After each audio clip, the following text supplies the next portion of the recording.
What's up YouTube, this is Groudon Empire and I am back for another episode of my Pokemon Omega Ruby and Alpha Sapphire Battle Spot Single Team Building Series. And for you guys that don't know what this is for the in-game ranking that I'm building this team for. So 3 versus 3 leaderboard ladder thing we have, this is what this is for. If you're interested, please remember, click that like button to show your hype, and you know, if you like this video, please remember to click that like button so the world knows that, you know, there are people that like this video. And with all of that out of the way, I want to mention a few things regarding the series. If you're interested in the actual guide, the link to the guide that I have on my channel is in the description, because a guide is different from this, which is a live team building. You know, it's not an actual guide, it's just a live team building. And part 1, which is episode 1.1, if you didn't watch that, definitely watch that first if you're interested to watch this thing chronologically, and of course to know the thought process I had when I started from scratch with nothing and I picked this Pokemon and how I thought about things in the beginning and whatnot. And with all of this stuff out of the way, let's just start. So last episode we ended off by giving this thing Ancient Power, which is good to hit Charizard wise in the scenarios where you have the option to actually click Ancient Power and win the game. And if you don't have Ancient Power, you lose the game. So you want to give yourself a chance. So we run Ancient Power for that. And we know why we have Overheat and Hidden Power Ice already. But our last move, we didn't really look too much into it. I just decided on it, like, honestly on a whim. So let's go back here and see if I really, like, what's up. Okay, Overheat, we see that we absolutely need Overheat if you want to guarantee an OHKO on Kangaskhan. We see that Gengar doesn't care if it's a Flamethrower or a Fire Blast that hits it. These two we can't, no discussion. Ancient Power for Charizard, right? We didn't look at Porygon 2 because we didn't get there yet. And Aegis Slash is super effective, so it doesn't matter.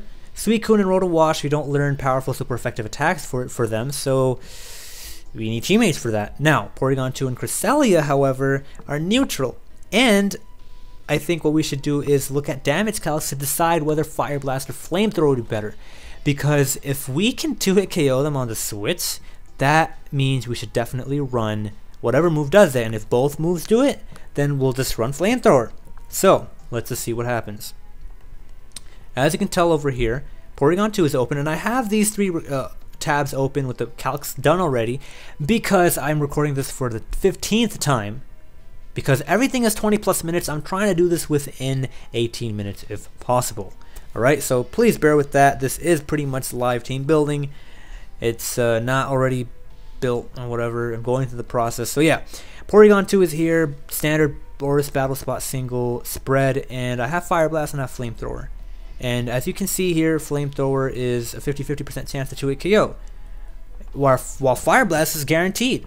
So depending on the fact, I mean, due to the fact that I want to be able to destroy this thing, you know, this thing, like if it wants to switch in as a counter, it's not a counter, it's going to get blown back with Fire Blast, but with Flamethrower it wouldn't, unless that's Stealth Rock, which is an extra turn of setup, and I already need Sun setup, so that's way too many turns of setup. So Fire Blast, definitely want Fire Blast. A look at Cresselia, and this is a standard spread for Battle Spot Single, and I look at the moves and I notice that Flamethrower is 13.3%. Get out of here, get out of here. And we already know it does less damage than Porygon 2, so I know Fire Blast for sure. Now, we're going to go back here, because we covered all of these guys. But I want to make sure to cover all the top 12 guys. So did we cover all the top 12 here?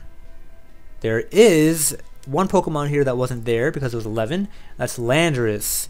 And Landorus is actually, most of the time it's Choice Scarf. I'm not going to show you guys, you can check it for yourself. Most of the time it's actually Choice Scarfed. That's nice and all, but sometimes it has a lot of HP investment. So we're going to see what Fire Blast does to an HP invested Landorus Therian. Okay? And Fire Blast does, it can OHKO. It can OHKO. That's, and Flamethrower can't to maximum HP. And if you can do that versus Landorus T, which is probably like the most annoying Pokemon in the world, then yo, you should definitely consider Fire Blast. Now, with Stealth Rock, different things happen, but I mean, you can guarantee it. Now, most are actually offensive, alright? And you can see that Flamethrower would be nice, but it's still 50-50. Why should you settle for 50-50 when you can get guaranteed? And also with Stealth Rock, you can guarantee Flamethrower here and Flamethrower versus these guys, but versus the maximum HP variant, Flamethrower with Stealth Rock still doesn't guarantee OHKO, whereas this thing finally does. So Fire Blast, I'm definitely digging that. Overall, it would be the better move to use, so we're going to run that as our stab attack.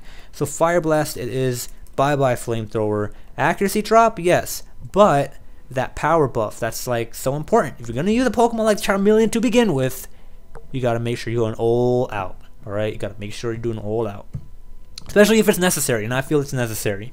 So, what I'm going to do for the next Pokemon, you know, you can look for the Sunsetter at this point because this is a solar powered sweeper, but what I've decided is to do it more naturally because it's a lot of Pokemon learn like Sunny Day, and then there's only like one Pokemon that has Drought, and then you have Charizard Y which learns Drought, but then you have type conflictions, and it's just, I'm thinking of not having those type conflictions because I'm going to be locked into attacks with Charmeleon. It's not like Mega Houndoom where you can use Dark Pulse and you have a powerful solar power boost with Dark Pulse, and then you have powerful, like, you know, other like Fire Blast. Like, it's not like that, and you don't have like that base 145 special attack and 115 speed where you can freely change attacks and you still nuke like almost everything and you're faster than Garchomp. No, it's not like that. You have to be choice locked into a fire type attack.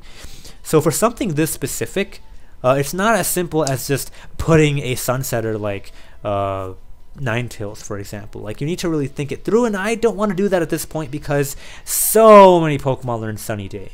So I want to give it have it come naturally as we build the team along. So what I'm going to start off is by building the team, looking for teammates that deal with the Pokemon that resist my fire type attacks, because that's the go-to attack I'm going to be using.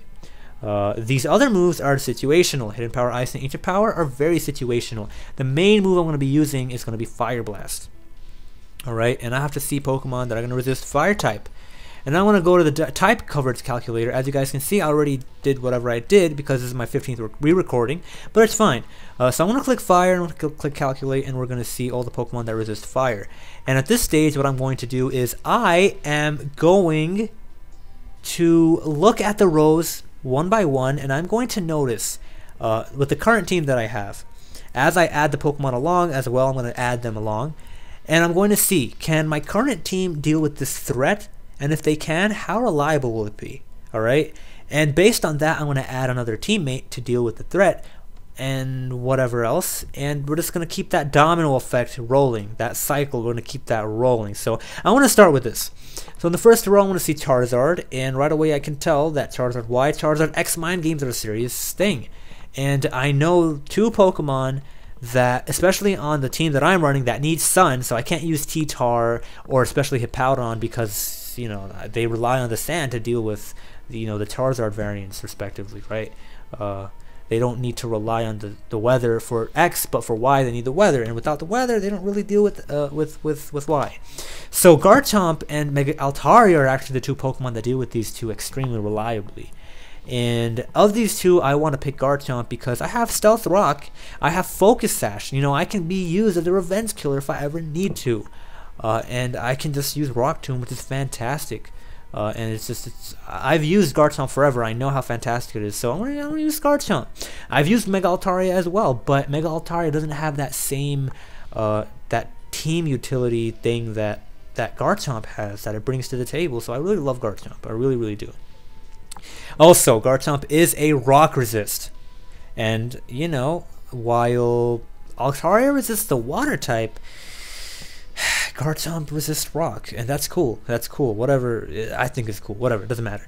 I mean, it does. T-Tar deals with T-Tar better. But yeah, let's go out into. I mean, honestly, it doesn't. But that doesn't matter. That's not the point. Point is, I'm picking Garchomp. So let's pretend I have Garchomp and Charmeleon, and look at the rest of this list.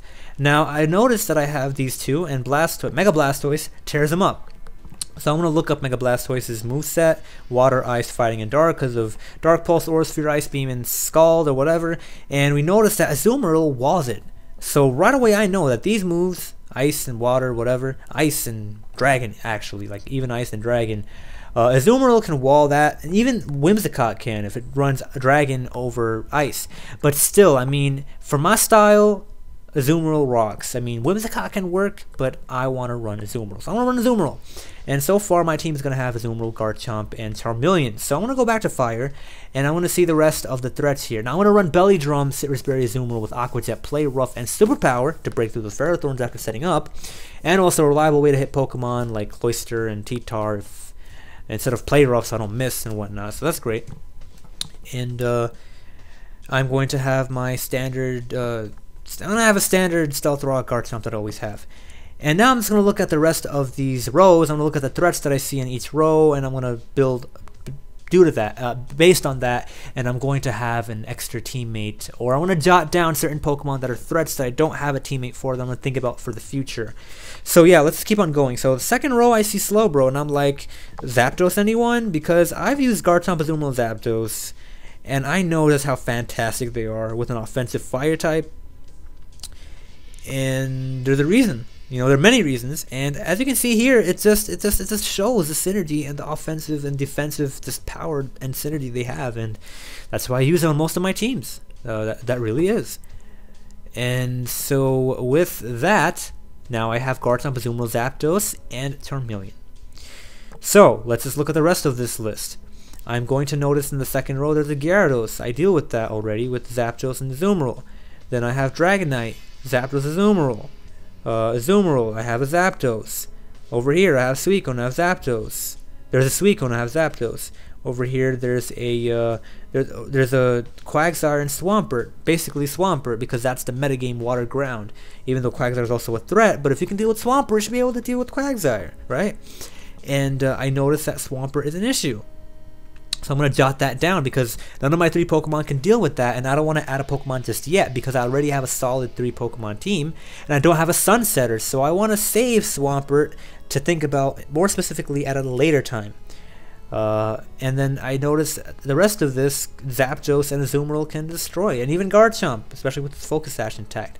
The row after that, I noticed Mega Altaria is a threat. So Mega Altaria and Swampert are now 2 Pokemon I'm thinking about because I need to, you know, have something for those 2. Then the next row, I see that Lotties are a problem. Whether they're dual screeners, whether they are Mega with Calm Mind stored power, or whether they're Choice with Scarf or Specs and they have Trick. So they're an issue. The Lotties, Mega Altaria, Swampert, all 3 of these guys are issues, or 4, whatever you want to call them. Next row, there's no issue. The row after that, there's no problems. The row after that, and there's honestly no problem in the rest of these rows except for Greninja. And Greninja at this point, you know, I mean, honestly, it's not. I mean, Greninja's always going to be a problem, but if we can deal with it somehow, we should deal with it, you know. And in the last couple of rows, we see Rotom, but then Rotom Heat, especially Rotom Heat. I definitely want something for Rotom Heat, but I think that's the 5th Pokemon.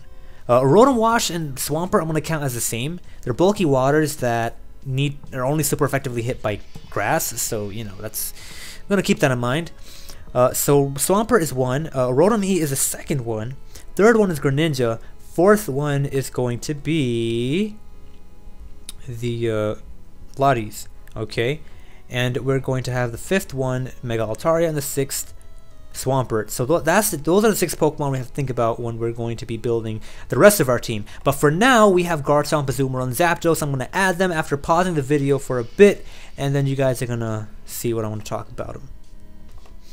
Alright, so I just added up the sets that I already had of Garchomp, Azumarill, and Zapdos, and as you guys can see, I have the Focus Sash, Rough Skin ability on my Garchomp, and this is the moveset that I have. You know, Outrage is fantastic. You know, you don't want to run Dragon Claw. I mean, you can run Dragon Claw, or Dual Chop is actually better than Dragon Claw. Dual Chop or Outrage, but honestly, Outrage is way more worth, like 90% of the time. And then Earthquake is fantastic, best move in the game. Rock Tomb, Okos, Charizard Y, and non-Will-O-Wisping like Talonflame. So why the heck would you run less accurate rock type moves? And plus, it has the utility of lowering your opponent's speed, which is fan-freaking-tastic. So why the heck would you run something else? I don't see why you would. So, you know, I run Rock Tomb. Stealth Rock is great at breaking sashes. It's great at giving that good amount of chip damage. So now you can reliably OHKO things. and it's just great. It's fantastic. 25% damage to Salamence, Zapdos, Gyarados, 50% damage to Charizard and Talonflame. And this is my EV spread standard. I don't have 4 EVs on HP because if I have 4 EVs here, then I would take more damage from a Rocky Helmet than I would otherwise, because 183 is maximum for a certain number of Rocky Helmet damage. So that's great. And then I put 4 here because it's whatever. I can put it here or here, doesn't matter. And then next Pokemon is Azumarill. I already told you, Cirrus Berry, Belly Drum, and his Aqua Jet.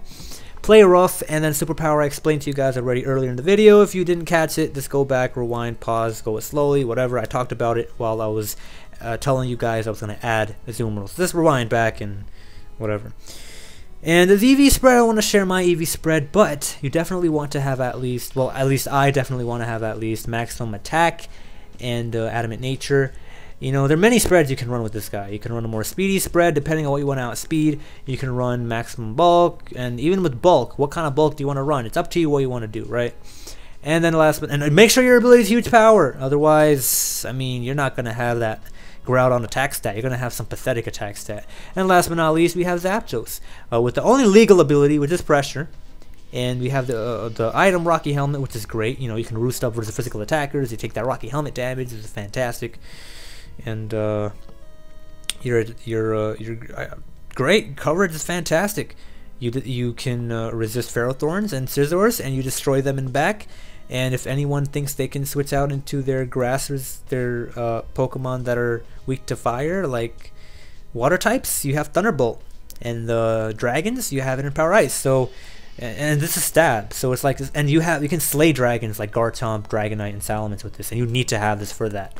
And that's why it's great. It's great. And for this spread, I run 122 if I don't have enough. I like the minimums that I look for when I'm doing EV spreads for my Zapdos is I want 143 defense, I want 197 HP. And for the speed, I want a minimum of 122 to speed tie Adamant Breloom. Okay?